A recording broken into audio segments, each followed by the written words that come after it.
slaves and patriots alike. This is Liberty Report. I'm your host, Chadwick. And today we have a really special guest. They're all special, but I think this one's super special. Olga Schmidt. She's at Creative Society or with Creative Society, and you can find her on all social media platforms at Creative Society.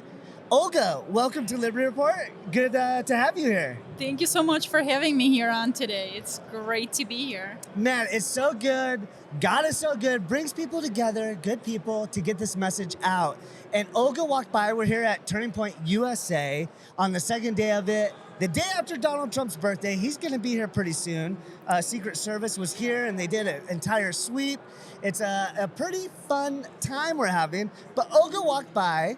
We started talking. We started communicating, and she started telling me about what her organization is about. I was like, oh, we got to sit down. You got to tell the people, my audience, what you just told me, because this is some pretty serious stuff, and we need to get this message out. So what is going on? What does your organization do? It's pretty alarming. I don't think most people know actually the information they're about to hear right now that you have.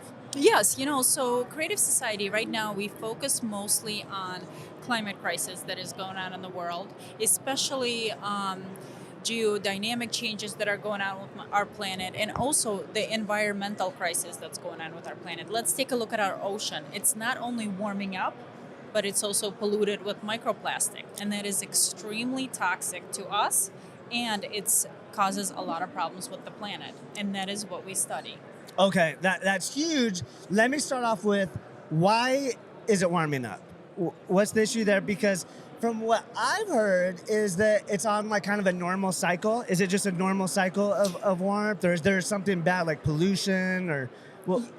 Our climate is changing because it is a cycle. We see that today it's a 12,000 year cycle, and that something goes on our planet every 12,000 years. Prior cycles, our planet was able to survive. There were some people that were left on the planet, but at that time, our ocean was not polluted. So it was acting as a normal air conditioner for the planet. Today, we see the ocean is polluted, and it's causing so many problems. Not only is it toxic for us to inhale, ingest microplastic, but also because the ocean is polluted, all those nanoplastic particles make it hot. They trap heat. Okay. And the ocean is warming up. Okay. Let me just move this a little bit closer. Right. Yep. So can you tell us what a nanoplastic is? Nanoplastic is just is a particle that we polluted with plastic. It breaks down into microplastic and then into nanoplastics. So I just recently heard online, so I don't know if it's true or not, but you came in and said this, like, whoa, I just heard something about this. And was that they are finding nanoplastics in testicles, in men's testicles, and it's like really affecting the reproduction. Is that true? You know what? Somebody else was just talking about this as well. Someone else came up to me and said the same thing. Yes, they find it in, placenta and breast milk. Wow. And it's all over. It's polluted everything. But today, a film just came out, a documentary on the Creative Society platform, talking about it. How can we clean up our planet from microplastic and nanoplastic? Okay. And there are air-to-water generators. So these generators take the moist air from the atmosphere. Okay. They run them through this whole system, and then you get clean water that is free of nano and microplastic.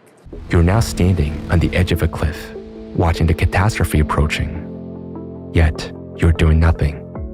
And this is at a time when you already have the necessary technologies. Atmospheric water generators extract excess moisture from the atmosphere, which accumulates due to the rising temperatures on the planet. Extracting water from the atmosphere by 70% solves the problem of exacerbating climatic phenomena. We process ambient air. We filter it from, dirty stuff as well.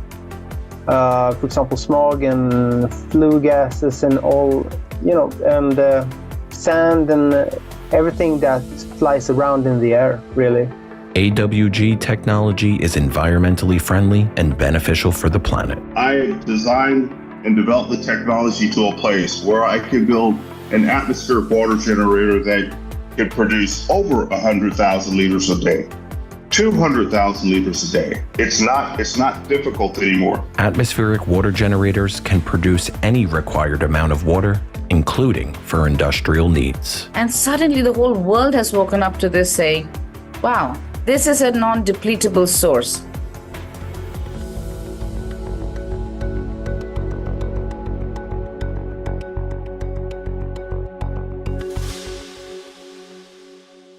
So the machine turns the air, it just sucks in the air and it turns it into water. Correct. Clean, pure water that we can have anywhere.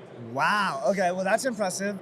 So if you get this machine, is it already in production or is it just They in have testing? them when Flint had the crisis with Yeah. the water. Moses West was one of the people that produced this machine. He brought it to Flint for them to have clean water. So there are machines like that out there. We just need to have them in mass production. I mean, we need to have them available and we need to have them globally. Okay. And does your company, is it behind like getting out this machines or are you guys just making people aware? No, we're just only making people aware. So we do our research, we take a look at what's going on with the planet, how the changes that are going on. And what's important about the Creative Society is that it's the only organization that does a multidisciplinary approach to see what's actually happening to the planet. Okay. So we spoke to specialists from all over the world in different fields and we put all this information together. Okay. So we know exactly what's happening, why it's happening, and right now we're looking for a solution to solve this issue. So would you say this is alarming or would you say like at least for climate change, it's just like a normal cycle? It's something you should just be aware of, or is this something we should be alarmed about? You know what? At this point, when we see what's going on with the ocean, we should be alarmed about this. We should know what's going on. We need to understand the facts, and we need to see what's happening and how, it's an exponential growth. So changes that are happening exponentially, and we need to see what's happening to our planet. But what's most importantly also, and why we're here today at the rally, is misinformation and disinformation that's happening around the world as well. What are your thoughts on that? Well, I believe that there is lots of psyops going around, especially on our country, to divide and mislead people into maybe there's something, a good organization or a good movement going on to make people aware, like your guys' organization, but then there'll be people coming in saying bad things about it and just leading people to turn away from it. I think it's very real. You bring that up because what is it some of the type of misinformation you're seeing with this? You know what? I've just been seeing in the recent recent news talking about even President Trump, how he has created a totalitarian cult. I don't know if you've seen this, and that all his supporters are cultists. Sure, I've heard that one. Yes, and this is a big deal because we know our sister organization, Alatra International Public Movement, same thing has been happening to that as well. So we see this pattern of how how people are being discredited and because of misinformation. And I think that's a big deal today in our society here in America. It's definitely a big deal. I mean, as we saw on January 6th, 2021, I was there that day. I was there with the guy with the horns and the face paint, Jake Angeli, the shaman. So we went there together and back, but the way that they misinformed the public on who he was, calling him this and that, Antifa, all kinds of different things, just wasn't true. So I seen firsthand the way that even that whole entire day, the news got a hold of it and scripted it and shaped the minds of what everyone believed that day to be, just maybe on a couple pockets of footage, right? Just there's a little area, maybe some violence, people not doing good, and that's the footage they blast everywhere. So everyone is already thinking, a certain thing. So with these movements, I know. So in the conservative movement, a lot of Republicans, they don't believe in climate change. And I believe it's because, again, the misinformation of like saying all these things that are absurd about climate change and saying, wait, hold on, this is just a normal thing that happens, like you said, a cycle. So I think it's very important to inform people of the truth. So they understand when they get told lies, like, oh, wait, no, there's nothing to be scared of here. There's something to be alarmed about because of where we're at and the way we mistreated our environment. but it's not something to be like, oh no, it's the end of the world, right? This is a cycle. We still can prevent it from getting out of hand. Is that right? We can prevent it from getting out of hand if we all learn the facts. And if, our administration starts taking some kind of action. And, it's a global problem, so we need to have a global solution, I believe. We need to get our scientists together for them to understand what it is and how to solve this issue. I mean, in the long run, climate crisis is real. We're losing a lot of people to climate crisis, right? We have a lot of floods, we have a lot of hurricanes, a lot of tornadoes. I don't know if you follow it, but a lot of people, even here in Michigan, from tornadoes and stuff like that, lose their lives. Just happened recently here, actually. And I'm just, people need to be aware, and our administration needs to take some kind of action. And even the microplastic, it's toxic, and it's causing a lot of harm to the oceans and to us. Yeah, and again, these microplastics, nanoplastics, they're not visible. They're in the air. They're just floating. They're small, tiny particles that can float. You just breathe them. So, like I asked her before the interview, I was like, well, what if you just really, really eat healthy? You eat all organic. You're not eating this bioengineered food. And what'd you tell me? It's everywhere. You inhale it, you drink it, and it's in all our foods. I mean, we can't get away from it now, and it's concerning. It's alarming. So what are the main solutions? You said we need a global solution. I know you said these generators that filter the air into the most purest type of water. But what is the main? Is that the main solution? What some other stuff we could do? You know what? Today we see nanoplastic is so small and it's so tiny, we can't see it. So today we see, so far, maybe there is something else out there. We would actually love to hear from people. If you know of any other solutions, please contact us at Creative Society. We would love to hear from you. But today what we see is that's the only thing that can actually clear up microplastic. It has a lot of filters and nanoplastics, and we can have clear water, and we can get that extra moisture from the atmosphere as well. So then how do we get it in mass production? Is this, who are the type of people you're trying to talk to get the word out on this? You know what? Good question.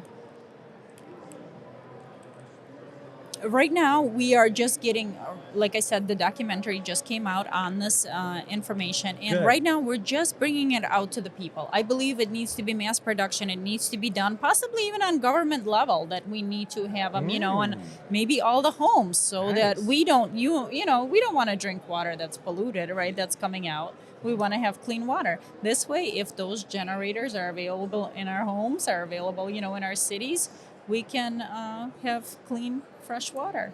And do you know the pricing range on something like that? Like, so is it a small device per household, or is this something that goes to like a bigger thing for the whole city, a whole neighborhood?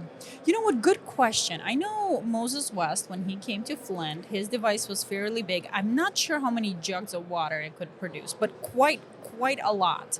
There's another gentleman, a biker from Texas. If you're watching us, we know you exist. We would love to talk to you. And he has one that is very small. There's a portable one where you can even crank it if you don't need to plug it in.